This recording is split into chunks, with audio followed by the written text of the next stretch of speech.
mbona kitu cha ajabu, unaona bana. Nikasema kwa nini? Wewe mkurugenzi atakiwa uweze vitu kama vya namna hii, unaona bana.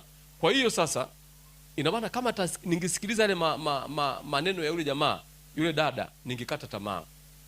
Kwa hiyo hata nyie ndugu zangu, ili uweze kufanikiwa inatakiwa kwanza kutochagua kazi, lakini fanya kazi ambayo ni halali.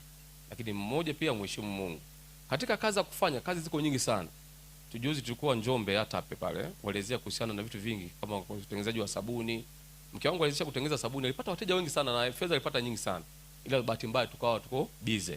Lakini kuna UMC, baba mzazi pale anaweza kupata hela nyingi sana. Mimi nilikuwa MC, mimi ni MC. Ila mke wangu ndo alinikataza nisiendelee na nini na UMC.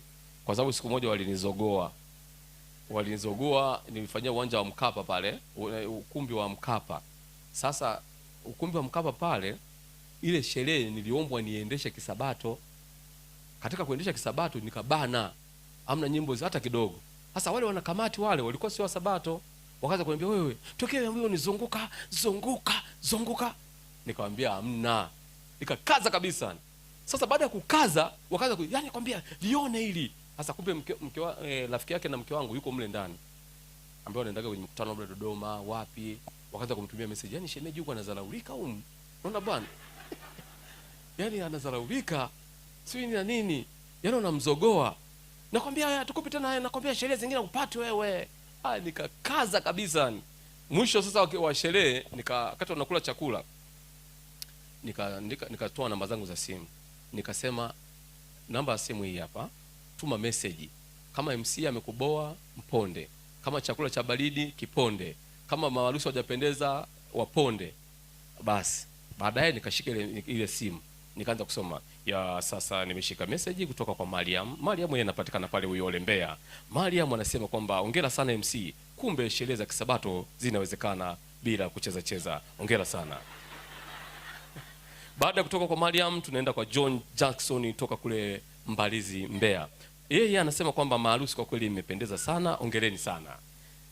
Baada ya kutoka kwa Jackson kule Mbalizi tunakwenda wapi? Sasa tunakuja Mwanjelwa kwa Mariam Hasani. Mariam Hasani anasema siku nyingine maua yapungue, nyama zizidi. Unaona bwana?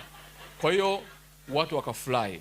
Lakini ninapotoka kwenye ile sherehe sasa, nilikuwa na gari moja hivi gari kalikuwa kazuri tu fulani hivi. Nikaingia kwenye gari, nikasikia yule mama anasema, kumbe ana hela, kumbe ana gari ndio maana analinga. Si nini na nini. Unaona bwana? Mke wangu aliponikataza, nikapandisha dau la MC. Mzee, kwenye MC kuna hela mzee. Usiache. Mama asije kukataza lakini. Sasa nilipopandisha dau, maka wakaanza kwenda ndani na 3,300, 400. Walipokuja kunifuata nikaweka 700,000 ili nisiende. Wakatoa. Unaona bana? Nikaendesha hiyo sherehe. Hiyo sherehe ilikuwa kiongozi kabisa wa Sabato. Lakini alichofanya yeye mwenyewe akasema, akaniomba dada zangu wanataka waimbe wimbo. Wadada zake wale sasa walikata masebene sasa. Mimi nikakaa kimya sasa, nikaanza kuruhusu shetani na mama zake wanalia, si nini. Nibebe. Zikapigwa pale, nikaacha. Wakaanza nifuata watu wa Dar es Salaam. Nikaweka 1,500,000. Wakaniita, nikaenda mzee. Nilipofika Dar es Salaam sasa mzee, wakaniambia, yani mwanzo kuleta watu wa mkoani. Si nini, wewe watu wa Dar es Salaam hapa hamuoni MC, mpaka mwanzo kuleta mkoani. Kule Dar es Salaam tunazalika sana. Nilipiga ile sherehe ile. Alafu ndio ile ilitokaga ile ya kubadilisha nguo mzee. Ikipiga unapopiga wimbo pale, mimi nimezunguka nimebadilisha nikuja suti nyingine hapo. Mzee piga. Unaweza muda kukeki nitoka nikuja na suti na kanzu. Yaani wakaona mimi bonge la MC. Wakaanza kuomba namba zangu za simu.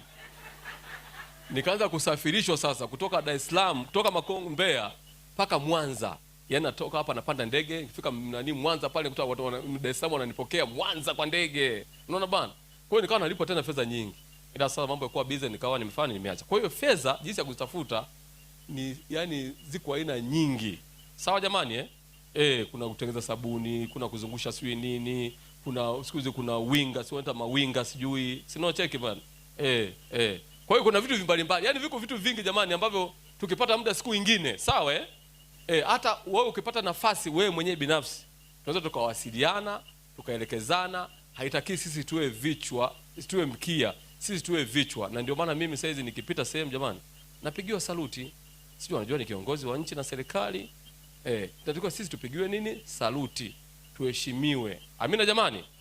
Basi jamani, muda si rafiki. Naomba ile siku nyingine tena mwakani tukiwa wazima.